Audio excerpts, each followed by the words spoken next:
How to train your brain to want hard things. Here is the truth most people never hear. Your brain is not weak, it is not broken, it is not lazy, and it is not incapable of handling complexity. In fact, every single day, your brain processes an absurd amount of information. When you scroll, click, switch, react, compare, and consume, your mind is handling visual input, sound, meaning, novelty, emotional signals, and decision-making at high speed. It can process chaos for hours. So, the real question is not, why is my brain incapable of hard work? The real question is, why does my brain resist meaningful difficulty while tolerating endless useless stimulation? That is the question that matters. Because once you understand that, you stop calling yourself lazy and start seeing the real problem. Your brain has been trained to prefer fast reward over deep effort. That is all. Not because you are defective. Not because discipline belongs to other people. But because the part of you that seeks comfort, relief, entertainment, and emotional safety is faster than the part of you that plans long-term action. That is why you can spend 2 hours consuming content without noticing time pass, but 20 minutes of difficult work can feel unbearable. Easy stimulation gives your brain immediate reward. Hard effort delays reward and increases friction.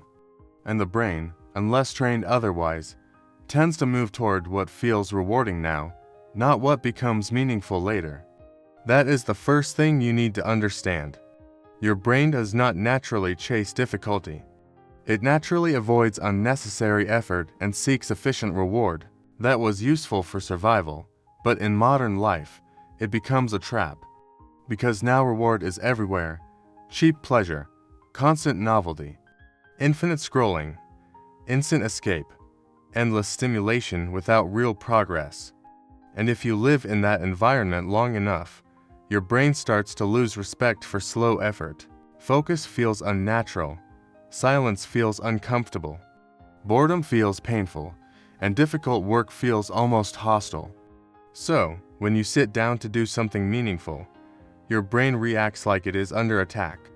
Not because the task is impossible, but because it is no longer used to sustained friction.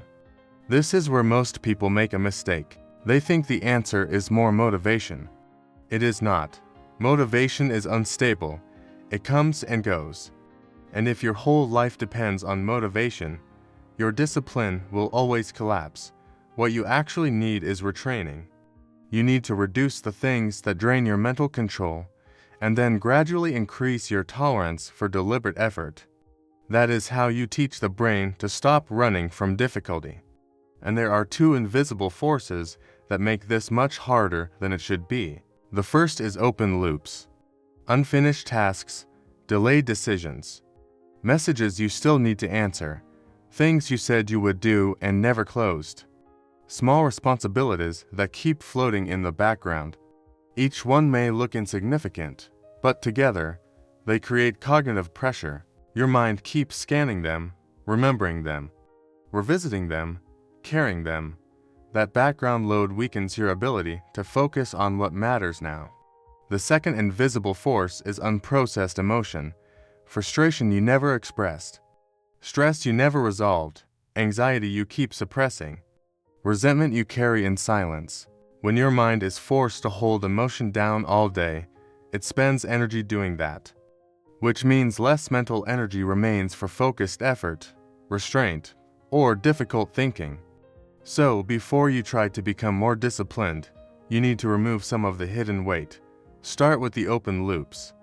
Take a notebook or a notes app and do a full mental unload. Write down everything, every unfinished task, every obligation, every decision, every promise, every annoying little thing sitting in the back of your head. Do not organize it at first, just empty it out. Your goal is simple. Stop forcing your brain to store everything internally. Once everything is visible, split it into 3 groups. First, things you can close quickly. If it takes a few minutes, do it. Second, things that matter but require more time, schedule them. Third, things that do not truly matter anymore, delete them. That one step alone can make your mind feel lighter. Now the second part, emotional pressure. You do not need to become dramatic. You do not need to turn every feeling into a performance. But you do need an outlet. Move your body. Walk, train, write, journal honestly. Speak clearly when something actually needs to be addressed. Because a brain full of suppressed tension does not become disciplined, it becomes exhausted. And once you remove some of that noise, you reach the next stage. Now you must build capacity. This is where most people fail, because they want the brain of an athlete with the habits of a distracted child. It does not work that way. If your attention has been scattered for years, you do not suddenly become deeply focused in one dramatic week. You build it, the same way you build strength in the gym. Progressive load, repeated exposure, recovery, consistency. Here is the first method, deep work sprints. Pick one meaningful task, set a timer, remove your phone, close everything unnecessary, and work on that one thing without switching. At first, this may feel uncomfortable very quickly. That is normal. You are not failing. You are discovering your current capacity. Start with a duration you can survive honestly, maybe 30 minutes. Maybe 40-5. Over time, extend it. Your brain learns through repeated experience that focus is possible, discomfort is survivable, and escape is not mandatory. That is the point. The second method is delay before reward. Whenever you feel a strong impulse for easy pleasure, scrolling, junk food, checking your phone, anything automatic, do not say never. Just delay it. 10 minutes. Then 15, then 20. This sounds small, but it is powerful, because every delay teaches the brain one crucial lesson. Impulse is not command. You do not have to obey the first signal. That is how control grows, not through perfect denial from day one, but through increasing distance between desire and action. The third method is recover your system properly. If you sleep badly, overstimulate yourself all day, never move your body, and keep your mind flooded with noise, hard work will always feel heavier than it should. So simplify the foundation. Sleep more consistently, walk more, reduce random stimulation, breathe more slowly when stressed. Protect quiet. These things look basic. They are not. They change the conditions under which your brain operates, and conditions matter, because a tired, overfed, overstimulated, emotionally overloaded brain will always prefer relief. A cleaner, calmer, more trained brain becomes far more capable of choosing effort.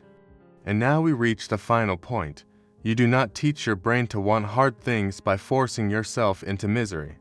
You teach it by linking difficulty with progress, clarity, self-respect, and control.